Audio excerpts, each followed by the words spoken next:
announcing our largest HBCU schedule to date beginning August 28th. That's next week on the road again. We kick off at Norfolk State University ahead of Michael Vick's coaching debut. Excited for that. Then we head to Birmingham, Alabama. That's for the Magic City Classic, followed by a trip to Delaware State University, who are led by former NFL Pro Bowler Deshaun Jackson. And we end our travels at Bethune-Cookman University in Daytona, Florida. It'll be a good time as always, and of course, some surprise guests. Don't miss it.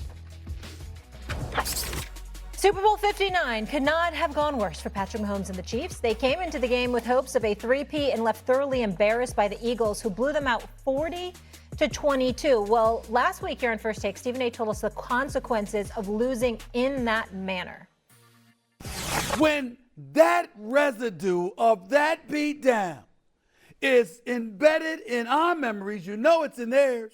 And all I'm saying to you is the aura of invincibility came along with their success. That's true. And I'm saying that has gone away now. Now you're looking at them like, if we could just get to him. If we could just find a way to get to him just a second quicker. I mean, we could do something. I'm just saying, if you're an opponent in the National Football League, you don't look at them with the same aura of invincibility that you were looking at them before that beatdown. And I know they got beat down against the Tampa Bay Buccaneers, but that one, you remember, that was COVID, you know, there's so much that happened in that season, you know. This was different last year.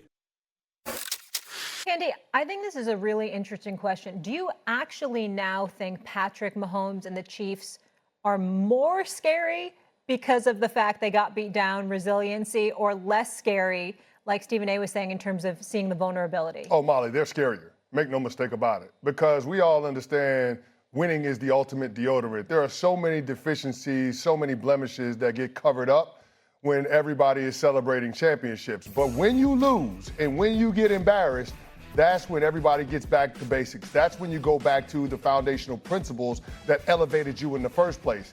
And that's the offseason that Brett Veach, Andy Reid, and the Kansas City Chiefs have had. They re-signed guard Trey Smith. They went out and they drafted Josh Simmons in the first round. They put Suamataia at left guard. They went out and added another pass catcher for Patrick Mahomes in the middle rounds. And oh, by the way, that defensive front seven that got pushed around in the Super Bowl by the Eagles, they used 3 draft picks on that front seven alone. So the Kansas City Chiefs are not ignorant to the things that undermined them having success in the big game last year. And that's what makes it a scary proposition for them coming into this season. How often can Patrick Mahomes said he came into a season with a chip on his shoulder? Not very. And so the fact that you had that embarrassment coupled with the successful offseason that the Chiefs have had makes this a scary proposition to face the Chiefs in 2025. Stephen A., far scarier? Mahomes is a stud. He's one of one. He's spectacular. We get all of that part.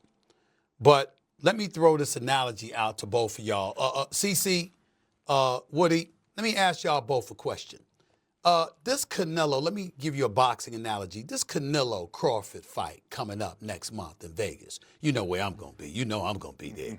All right. Are y'all looking forward to this fight? Oh, are y'all looking forward to this fight? Hell yeah. It's must see. Everybody's going to be watching. No matter where you are, the world's going to be watching it, right?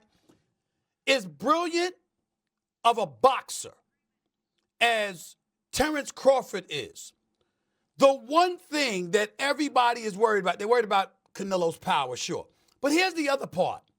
The brother he's never really been hurt. He's got a neck as wide as Broadway, okay? You ain't knocking him down, you ain't knocking him out in most situations. Like, what you gonna do about it? Imagine if somebody had clipped him and we saw this brother dropped on his face the way Pacquiao got dropped by Juan Manuel Marquez, for example, or something like that. Just imagine what we would be thinking. We'd be thinking a little bit differently. We know he's great. We know he's phenomenal. But we saw something get exposed. It's a different aura that comes with it. We know that Patrick Mahomes is great and nothing takes away from it. We know that Andy Reid is great. We know that the Kansas City Chiefs are great. We know that you should be the favorites. You got to go through them in the AFC. We got it. But the flip side to it all is that when you get your ass kicked, the way they got their ass kicked, is just a different feel, y'all. that aura of invincibility. Don't tell me that hasn't diminished somewhat. Woody? You know, Stephen, I think I was on First Take when we talked about this topic the first time, and you know, I went back and I thought about it, and you know, what you said makes a lot of sense. I think that you can never underestimate the human psyche, and what I mean by that is that visual of the Philadelphia Eagles kicking the Kansas City Chiefs' ass up and down the field for 4 quarters, for a lot of players around the league, that leaves a mark. It does have a little bit of a dent of inevitability. Like, guys start to think, okay, the Chiefs aren't as invincible as we once thought they were. And so I've always said that the journey this year for the Kansas City Chiefs is going to be the most difficult journey in the Patrick Mahomes era, because I think first of all, the division has caught up, and I think just the gauntlet of everyone in the AFC has just gotten that much better. Yes, the Kansas City Chiefs has gotten better. I thought we saw the worst version of the Kansas City Chiefs in the Patrick Mahomes era as well. But I do think that the human psyche, after watching that Super Bowl, I think guys will look at that and say, dog, we got this. Like, there's no reason for us to be scared of Patrick Mahomes. I am in such a tough spot right now because I have producers in my ear saying we need to go to commercial break, and Canty is just side-eyeing you the whole time, so it's begging for a follow-up. Man, dog, we got this when you play Andy Reid and Patrick Mahomes. Said no one ever in the NFL. I'm telling you right now, there's guys in the league, after watching that butt whipping, that are going to legitimately think in their mind, okay, Philadelphia did it. Why in the world we can't do it? I'm not saying they're going to